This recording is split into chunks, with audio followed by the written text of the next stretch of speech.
Guys, how's it going? This is Jose Trujillo once again coming to you from my art studio with one of my awesome oil paintings. If I don't say it, who will? Okay, guys, let me toot my own horn.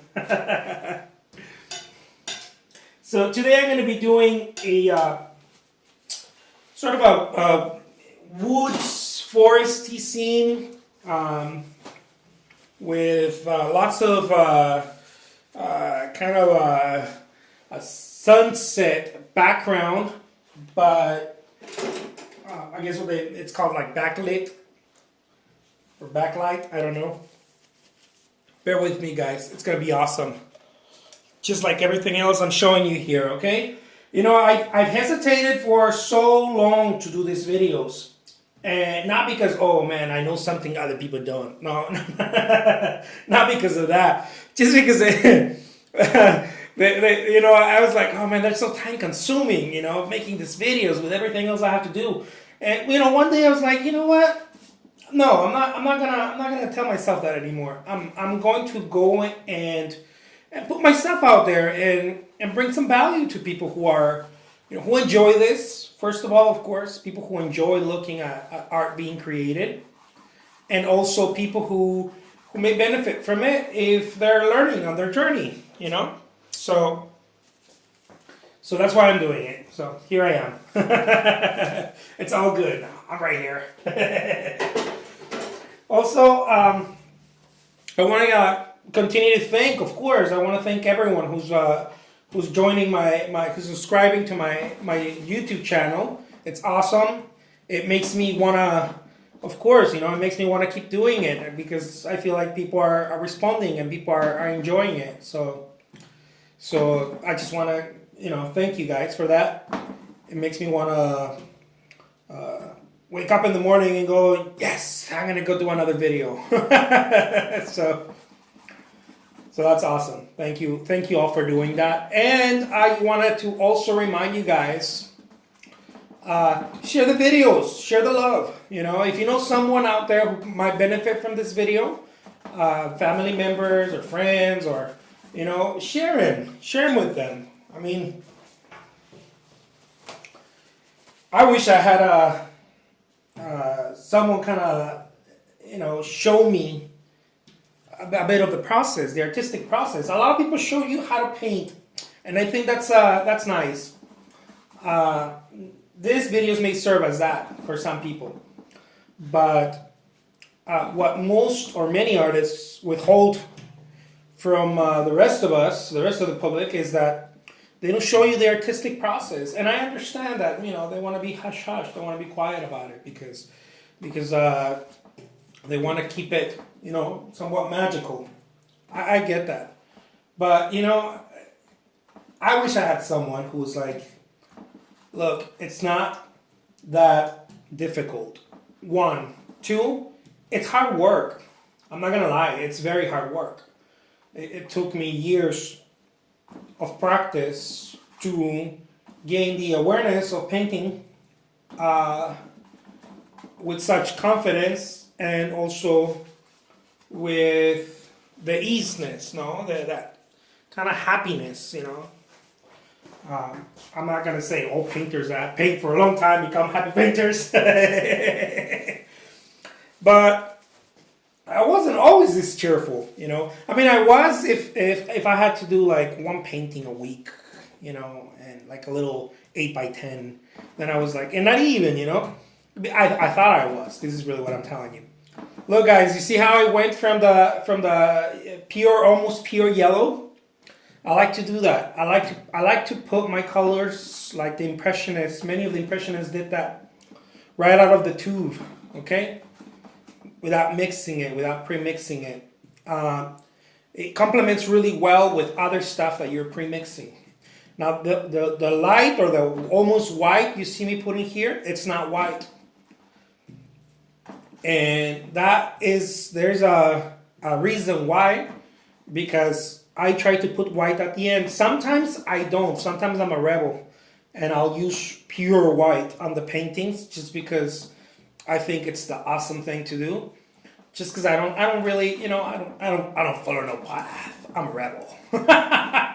Because I play it by ear. And what I mean by that, it's not that I'm being reckless. It's not really what I mean, or I don't care. No, what I'm saying when I tell you guys I'm playing by ear, it's really that I feel like a sort of like a jazz musician when it comes to painting. You know, like, oh, okay, I understand there's some scales to follow. Oh, okay, yeah, I get it. You know, there's there's these scales. You know, the tones, the values. I understand these things to follow, right? But on that spectrum, there is immense amount of freedom if you just allow it to be. And I am more interested in partially following the scales, but on the way continue and not cease, you know, not stop to put my here goes my French again, my je ne sais quoi, my spark, you know. I want you guys to know that there's just no reason why I'm doing this. There's no real reason, you know. There is no real reason. The reason is because if we're gonna put a reason to it, it's because it feels right.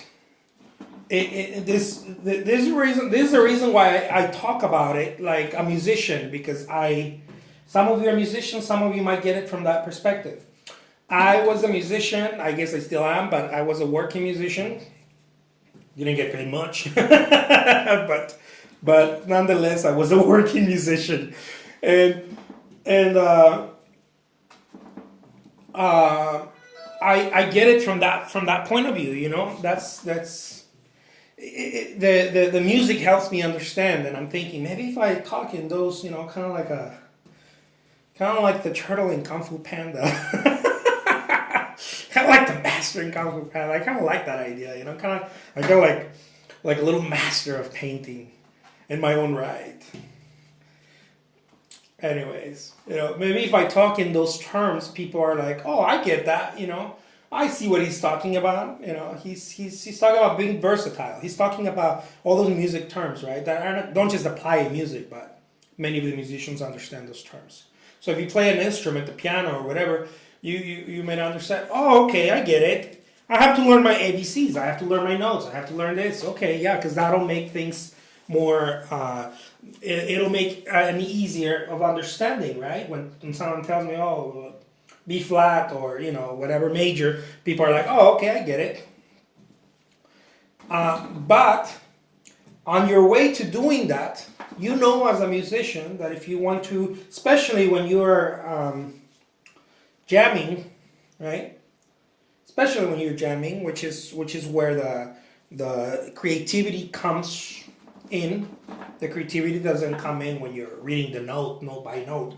The creativity comes in when you're jamming, right? Those jam sessions bring about the best songs, bring about that thing, you know. That's why I like to paint the way I do, like this. It's a jam session. There you go. I quoted it. It's a jam session. I'm not just painting this. I'm exploring my creativity, and I use speed to be able to tap into that, you know. Because if I go, well, guys, you know, hold on, there you go. And now we're going to, you know, guys, I'm not bashing you guys out there who paint like that. It's cool. It's just not me, and I'm explaining why it's not me. Okay, that's all. If I were to go, there you go. If I were to do that, I feel like it never sat well with me, because I feel like unless you're doing, you know, some sort of realism or whatever, it never sat well with me, because it felt like, oh, dude, you're reading notes. Very slowly reading notes, you know? And I don't, it didn't sit well with me. It just didn't. So those of you who like my jam are going to, are really going to love this, you know? This is awesome. I mean, come on. Who doesn't want to paint? You know, who doesn't want to paint like you're improvising? But you're not, you know? It looks like you're improvising, but you're This is why I use musical metaphors. It looks like you're improvising, but you're really not. You're following a structure that you know by heart, a scale that you know by heart, but you are unfolding it as you go. And that is why I say I play it by ear.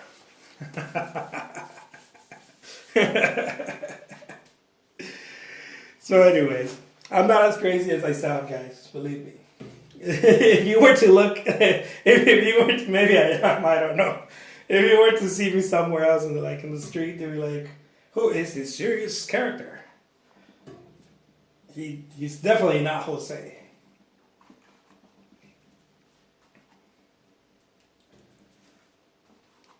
So there you go.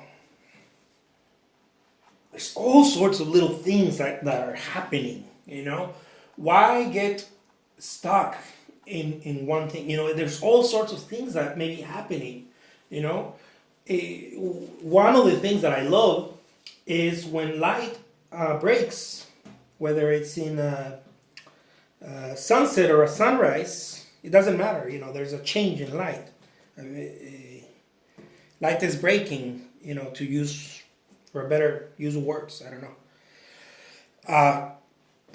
I sometimes catch it in sunsets and sunlight.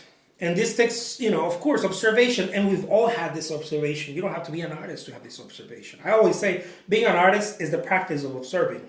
It's not the practice of painting. It's the practice of observing, right? You're looking at the world. I always catch some sort of mint.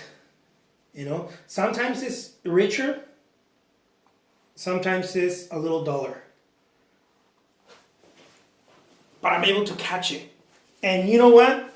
Maybe the mint doesn't go there, right? Maybe the mint or that lime green, very, very light lime green, maybe it doesn't go there. Maybe it goes in the background somewhere. Maybe there are little streaks back there. But I don't want to do that because I'm trying to express the feeling of that lime green or that mint.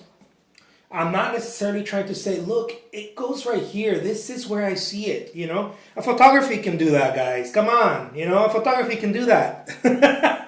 You don't need that.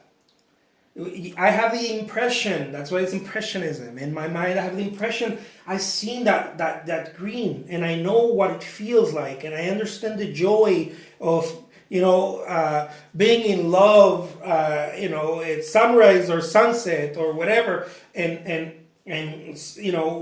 looking out from a window, how that lime green just, or watching how, awaiting the next day because there was something special happening, very special happening. This is Impressionism, in my humble opinion. This is Impressionism. It's where is that? I know it was there. I just can't place it exactly. I don't want to place it exactly. I just know it was there. And because it was there, it's going to be part of my painting. This is how you do this, guys. This is the zone that I talk about. This is the zone. Now let's do some, before I get too philosophical and get teary-eyed with you guys here. Let's do some tree trunks. Now your tree trunks, they can be very simple, okay? Or you can also, apply impressions. The impressions, what does it look like? What does it, not only what does it look like, what does it feel like, what does it remind you of? Those are all impressions. That's why I love one of the sayings that Claude Monet defined Impressionism. He said little patches of color. And in my humble opinion, again, little patches of color reminds me of something that we all know of. Memory or experience is a quilt, right? Is a quilt. Those people of you who quilt, you're going to be happy when I talk to you about this. That's essentially what it is. When you look back or you think about something, it's a quilt of let's say you think of a country, right? Or you think of your childhood. You think of oh, what was it like to grow up in a farm, or what was it like to grow up in the mountainside or the hillside, or on the fields when you were a little kid and used to go play, or and wherever you grew up in. What does it feel like? What is that feeling? Right? You don't just look at, oh yeah, I remember the lake. No, you start getting even the taste of the water. It is a quilt. It doesn't come. The memory doesn't just spark out from a visual. It sparks out from all of your being, and that is what makes things so rich. That's where we get the richness of life, because it's an experiential thing. This is the beauty of art. Art is experiential. I know I'm going deep here with you guys on some stuff, but this is nothing new. It's nothing that you don't know about. You guys know this. You guys understand this with all of your being. As you see me paint here and you think of the tree trunk, some people have told me it's like you painted my child, the tree where I used to, play when I was a child. It's because it's true. It's because you are. It's not true. I don't know the tree. I'm not. I don't know the tree of the childhood. That's not what I'm saying.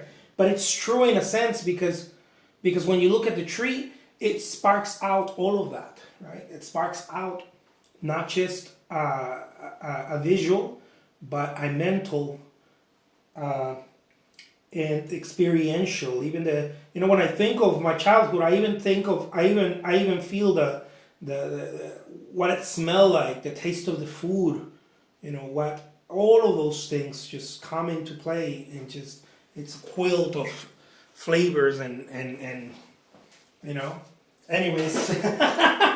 I get passionate, guys. I'm one of those passionate art. I don't look that way. I look like I'm trying to sell paintings, but I'm extremely passionate when it comes to this. This is one of the reasons why I wanted to tell you, use white kind of like you kiss it with white, so to speak. See? I don't know if you can really see there, but now sometimes I don't do that. Okay, sometimes I don't. I'm telling you, I go bananas and I'm like, oh, let's completely not care about the scale and the rules of the game. Now the only reason I'm able to do that, it's like it's because you're able to explore, per se. You're able to explore. Let's say that you're a grown up, right?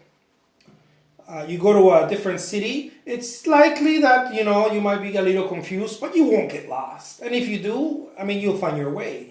Because you're able to explore. Because oh, okay. Well, if something goes wrong, I can always, get a cab and go back to the airport, or find my hotel or whatever. But this is the way I look at it. When I break the rules, I'm able to explore and say, you know what? Let me go back to. Never mind. Let me go back here. It doesn't matter, Now it never matters. It ultimately, it shouldn't matter. The whole point of painting is to suspend. I'm in my mind, okay, guys. I'm not trying to give you guys this is the way it is. No, in my mind. The whole point of painting is to suspend the worries, the days, the thought activity. The thinking process is painful sometimes. We don't want to think about the problems, in the days. And it doesn't mean we're running away. It means that we're using it to rest. We're resting. At least for this, for a bit, we're resting. I'm not thinking about who did me wrong, who I did wrong, blah, blah, blah, blah. None of that, It's to rest the soul. The soul rests in artwork. That is why I believe it when people tell me, some people I saw my paintings and they tell me, every time I look at it, I don't think it's necessarily because it's me, maybe, I don't know. But some people tend to think that there's something special that you develop as an artist, and some people say you develop this special thing, they call it a gift. But what I believe more than anything is that